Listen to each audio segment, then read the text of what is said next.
আদর্শ সঙ্গে মিডিয়া।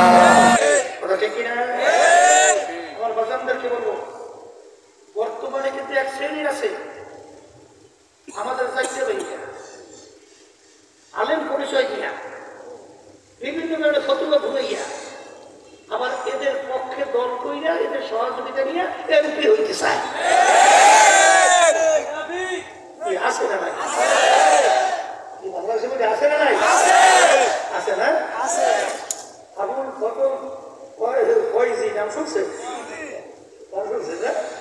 ওই জমানার সবচেয়ে বড় আলম ছিল, সবচেয়ে বড় আলম। বিনা লোকটার হরফ দিয়া লোকটার হরফ ব্যবহার করে 30 পারা কোরআন কারীমের তাফসীর আছে। কত বড় জানেন না পান্ডি? হ্যাঁ, বাদশাহ আকবর তিনি ইলাহি প্রতিষ্ঠিত করছিল।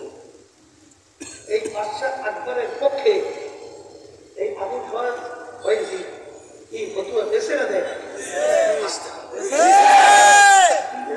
জবরদস্ত না?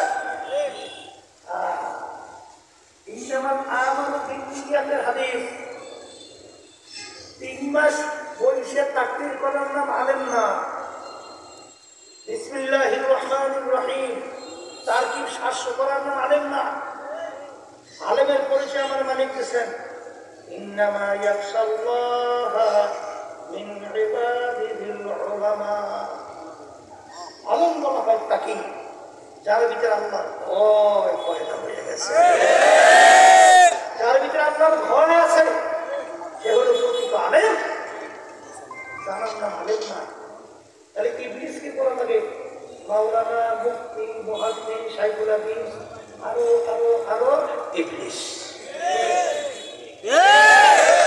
বলা লাগবে না? 104 কিতাব আসমানি, কত? 104 কিতাবের ভিতরে 4 কিতাব। এই 104 কিতাবের ইলম আল্লাহ রাব্বুল আলামিন ইবলিসকে দান করেছেন। আর এর জন্য বলা হবে মাওলানা ইবলিস বলা যায় না। ওই যাই দেখেন এই নরসিং পাঁচতলা রাস্তার ভিতরে সাইনবোর্ড লাগানো আছে, ভাই 30 চন্দ্র সেনের বাড়ি। এই ভাই 30 চন্দ্র সেন হিন্দু না মুসলমান? ওই 30 চন্দ্র সেন নাকি কোরআন কারীমের 30 পারা অর্থ রাখছে। শোনেন ভাই, তাহলে কি বলেন না? কোরআন কারীমের 30 পারা অর্থ রাখছে, আপনি তাহলে শোনালেন বলবেন? হ্যাঁ, কি এখন বলা লাগে না মাওলানা 30 চন্দ্র সেন বলা যায়?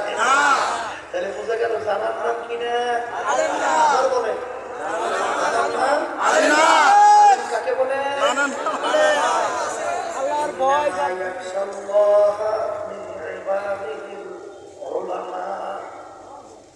যার ভিতরে আল্লাহর ভয় পয়দা হবে সে হল প্রকৃত আলেম।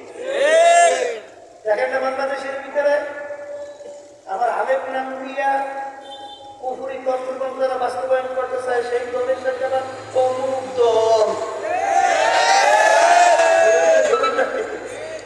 আছে রে ভাই।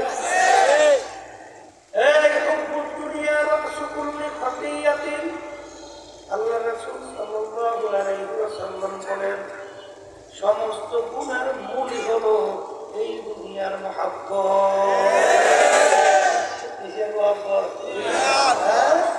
এই সমস্ত গুনার মূল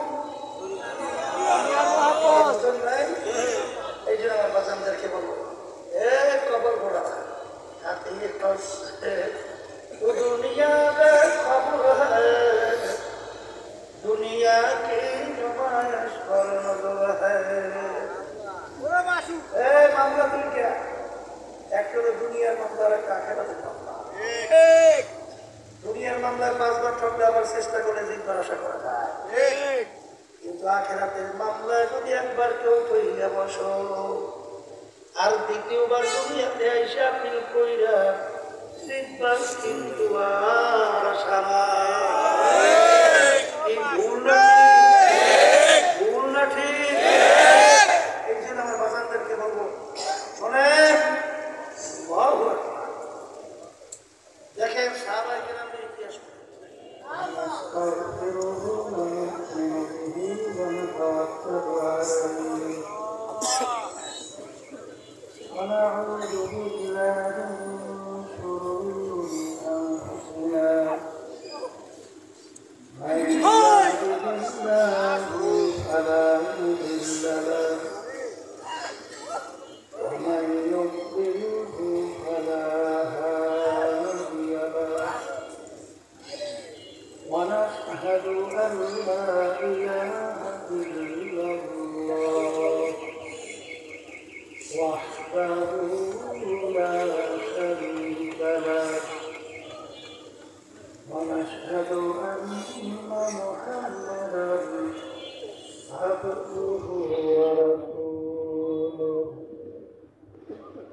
بعد فأعوذ بالله من الشيطان الرجيم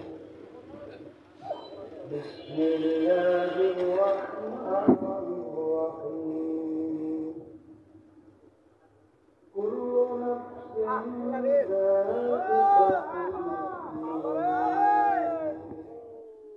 صدق الله العلي العظيم توجه الشريف كل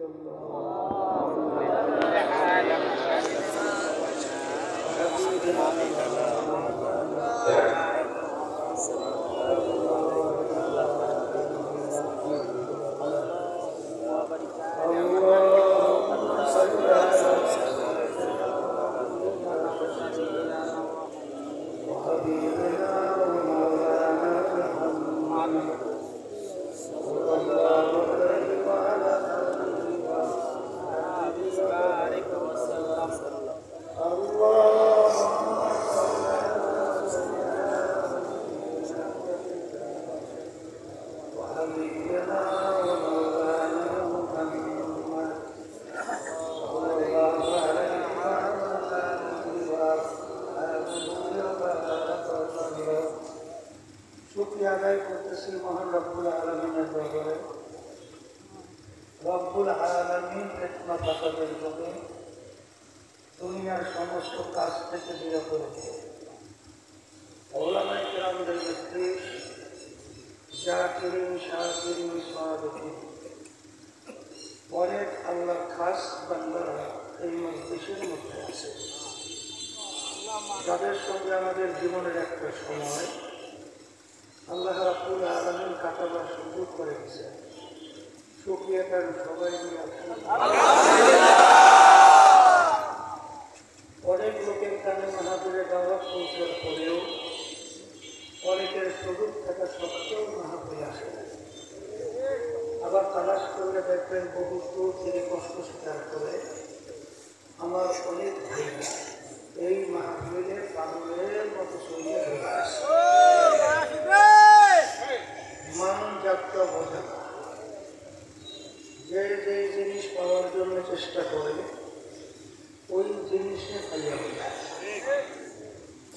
দাদাগান আপনাদের চরমের জমিয়ে ঘুমায় আমার আপনাদের বলতেন, যিনি মাহফিলের প্রথম থেকে শেষ পর্যন্ত থাকতেন, বাড়ি বিদায় হয়ে চলে গেলে আমর নামের মধ্যে কম পক্ষে হলো 50 লক্ষ নেকি এর কল্পনা হতেই পারে না। নিয়াতের সহি আল্লাহকে রাতের উদ্দেশ্যে যারা আসছেন, আল্লাহ রাব্বুল আলামিন তাদের আমল নামের মধ্যে লক্ষ লক্ষ নেকিও দান করবে। এত নেকি পাওয়া যাবে জানার পরেও আশেপাশে রাস্তাঘাটে দোকানে বাজারে অনেক আমার ভাইয়া করিয়ার বিভিন্ন গল্পের মধ্যে লিপ্ত, কেউ টেলিভিশন সাইরা ড্যান্স গানের ভিতরে লিপ্ত, কেউ বিভিন্ন হারাম কাজে কাছের আড্ডায় জুয়ার আড্ডায় মদের আড্ডায় সুযোগ থাকা সত্ত্বেও তারা মাহফিলে আসে না। আসার কারণ হিসেবে আমার আব্বাদুর রহমাতুল্লাহ আলাইহি বলতেন বুঝের অভাব, আর এই বুঝের জন্যই মাহফিলের ব্যবস্থা। আল্লাহ রাব্বুল আলামিনের কাছে দোয়া করে, রব্বুল আলামিন আপনি আমাদেরকে দিনের সহি বুঝ দান করেন। আমিন। বুঝ কি জিনিস? ওমর ফারুক রাদিয়াল্লাহু তাআলা আনহু প্রথম অবস্থায় কাফেরদের অন্তর্ভুক্ত ছিল। আল্লাহ রাসূল সাল্লাল্লাহু আলাইহি ওয়াসাল্লামকে 100 লাল উট পাওয়ার লোভে